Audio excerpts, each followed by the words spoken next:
Hello, my name is Alison Abercrombie and I'm the Greenspace Officer for Dundee City Council. This presentation is to give you an idea about what biodiversity is, why it's important, and some tips on what we can do to help support it. So, what is biodiversity exactly and why does it matter? It's actually quite a complex term to sum up. This is a general definition showing that biodiversity encompasses all life on Earth, from large and complex ecosystems like rainforests and wetlands to small genetic components which make up individual characteristics. The biodiversity of the planet is vast and it needs to be this way.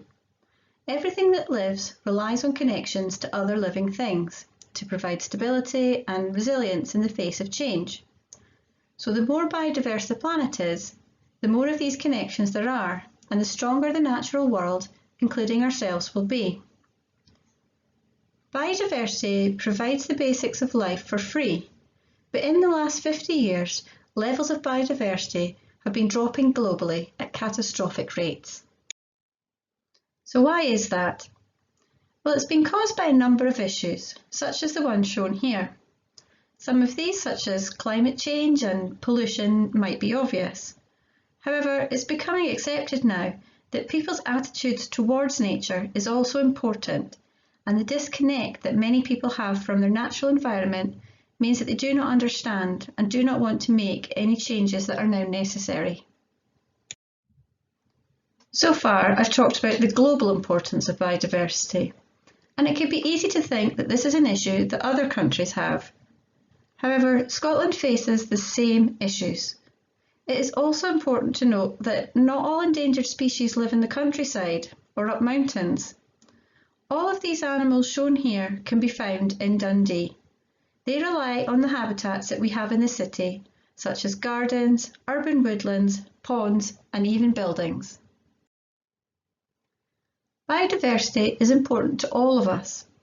The benefits to humans are called ecosystem services, and there are 4 types. The first type are provisioning services. These are the physical products that biodiversity provides, such as food, medicine, and raw materials. For example, in Dundee, timber from our urban woodlands is used by the council for fencing and other products. The second type of services are regulating services. Trees and plants absorb carbon, help to reduce air pollution, and provide shade in the city on hot days. An example of this type of service in Dundee are the sand dunes at Broughty Ferry. These have recently been enhanced to protect our coast from flooding and erosion.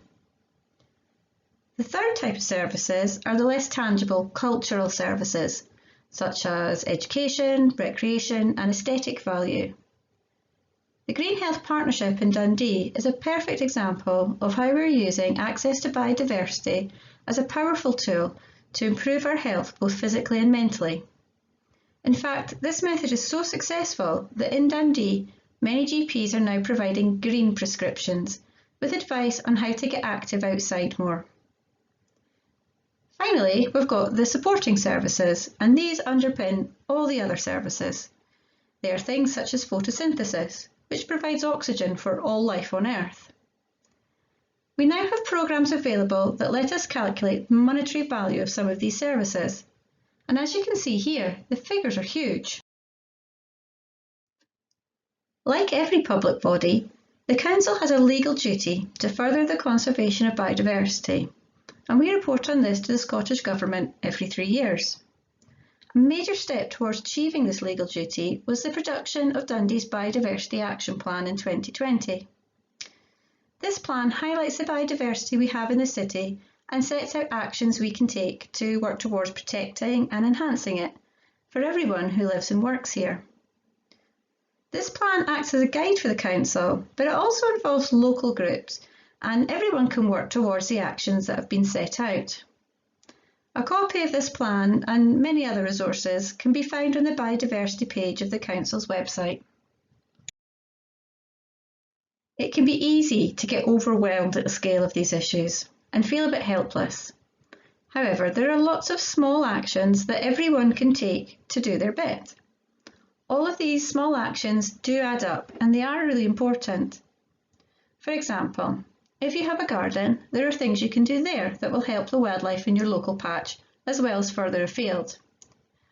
There's lots of information online about this, and sites such as those for the Scottish Wildlife Trust, the RSPB, and the Royal Horticultural Society are great places to find lots of easy tips. You could take part in a citizen science project.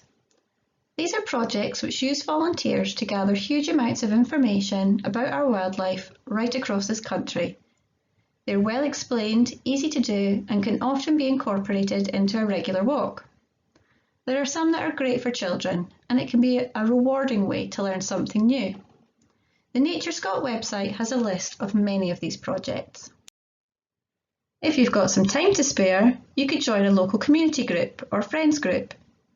These groups are made up of volunteers who fundraise, run events, and help us look after local green spaces. This link to the council website will take you to a list so that you can find a group near you.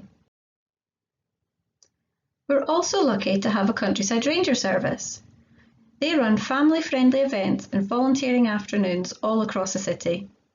They have a fantastic Facebook page where you can keep up to date with these, as well as other interesting information about our local wildlife and green spaces.